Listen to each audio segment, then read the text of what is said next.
કચ્છ જિલ્લા યુથ કોંગ્રેસ અને NSUA દ્વારા આજરોજ કચ્છ યુનિવર્સિટીના ઇન્ચાર્જ કુલપતિ શ્રી પટેલને એક આવેદનપત્ર પાઠવવાનો કાર્યક્રમ યોજવામાં આવ્યો હતો। આ કાર્યક્રમમાં યુથ કોંગ્રેસના જિલ્લા પ્રમુખ યજુવેન્દ્રસિંહ જાડેજા, શૈલેન્દ્રસિંહ જાડેજા, દીપક ડાંગર, શ્રવણસિંહ જાડેજા, રમેશ ગરવા, હરીશ આહિર, શકીલ સમેજા સહિતના યુથ કોંગ્રેસના અને NSUAના કાર્યકરો ઉપસ્થિત રહ્યા હતા। તેમની ઉપસ્થિતિમાં રાજ્યપાલને સંબોધન કરવામાં આવેલ એક આવેદનપત્ર પાઠવવામાં આવ્યું હતું। આ આવેદનપત્રમાં સરકાર દ્વારા સરકારી ગ્રાન્ટેડ કોલેજો બંધ કરી સેલ્ફ ફાઇનાન્સ કોલેજને પ્રાધાન્ય આપવાની જે નીતિ રીતિ અખત્યાર કરી છે તે શિક્ષણ જગત માટે ભયજનક છે। સાથોસાથ આવેદનપત્રમાં અધ્યાપકોની જે કોલેજોમાં ઘટ છે તે દૂર કરી સરકારી કોલેજના પ્રશ્નો હલ કરવાની માગણી કરવામાં આવી હતી। અંતમાં આવેદનપત્રમાં એમ પણ જણાવ્યું હતું કે કચ્છ યુનિવર્સિટીમાં હાલમાં ઇન્ચાર્જ કુલપતિની જગ્યાએ કાયમી કુલપતિની નિમણૂક થાય તે અંગે યોગ્ય કરવા જણાવ્યું છે।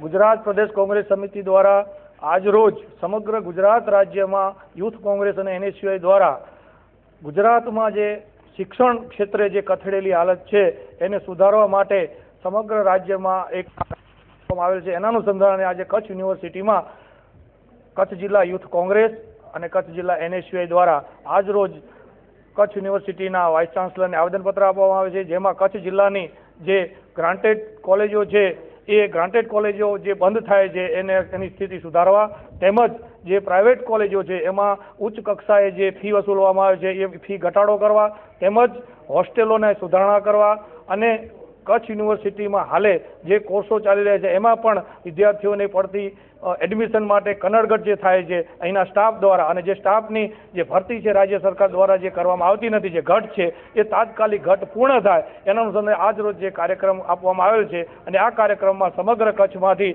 જે યુથ કોંગ્રેસ અને NSUAના યુવાન મિત્રોએ સારો એવો જબરજસ્ત ભેગા થઈ અને આ કાર્યક્રમને સફળ બનાવેલ છે। અને આ કાર્યક્રમ ના અનુસંધાને અમે આજ રોજ જે આવેદનપત્ર આપ્યું એની માંગણી રાજ્યપાલ શ્રી સુધી પહોંચાડી માંગણી કરી છે અને રાજ્યપાલ શ્રી આ બાબતે જો ધ્યાન નહીં દે તો આગામી દિવસોમાં યુથ કોંગ્રેસ અને NSUA દ્વારા જબરજસ્ત કાર્યક્રમો આપવામાં આવશે।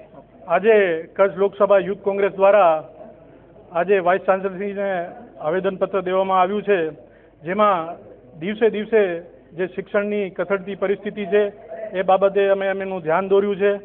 આજે આ શિક્ષણની કથળતી પરિસ્થિતિના જવાબદાર આ રાજ્ય સરકાર છે। આજે જે રાજ્ય સરકારની જે નીતિ છે, જે આજે જે સેલ્ફ ફાઇનાન્સ કોલેજોને દિવસે દિવસે એ લોકો નિમણૂક આપતા જાય છે અને ગ્રાન્ટીન કોલેજો બંધ કરતા જાય છે।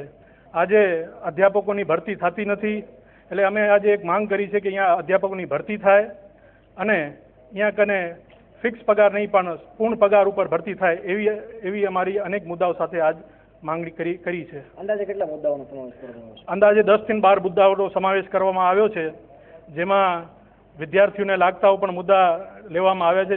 વિદ્યાર્થીઓ માટે સુવિધા વધારવાની મુદ્દાઓ પણ એમાં લેવામાં આવ્યા છે। અસર ખાસ કરીને જે કચ્છની તમે ગ્રાન્ટેડ કોલેજની વાત કરો છો તો ગ્રાન્ટેડ કેટલી કોલેજો બંધ થઈ છે?